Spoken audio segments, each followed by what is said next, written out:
Elena Rybakina says what she is going to do in practice to prepare for Alex Eala.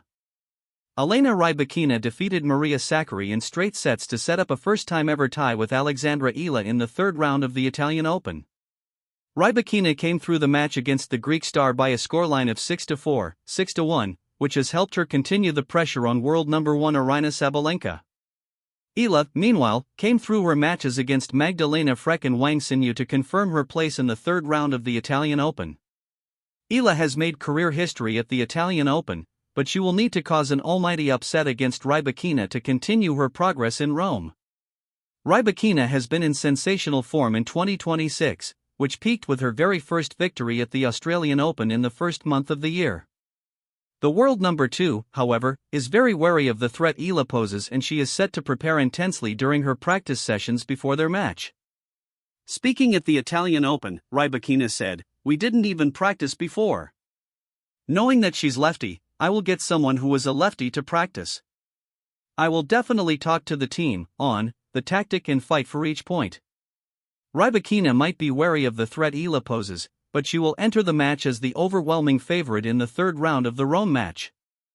Eala has never beaten a player inside the top 3 of the WTA Tour rankings, and Rybakina should have too much power for the 20-year-old rising star. To date, Eala's best victory of her career came against Coco Gauff at Indian Wells when she was ranked world number 4. Gauff was forced to retire against the star during the second set. Eala has also picked up victories against Madison Keys, Iga Swiatek, and Jasmine Paolini while they have been placed inside the WTA Tour top 10.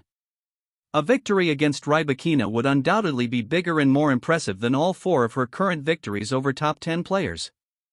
However, if Eala does find a way to defeat Rybakina, the Italian Open draw will massively open up for her. She will be rewarded with a match against either Laura Siegemund or Karolina Pliskova, neither of whom entered the tournament as a seed. She would fancy her chances against either of those, and at that point the Italian Open could turn into a very profitable time for the Filipina star. It would go some way to try and help Eala earn seeded entry into Roland Garros, which would give her a more favorable draw in the early stages. Eala currently sits at world number 37, so she is just 5 places away from guaranteeing seeded entry at the clay court Grand Slam.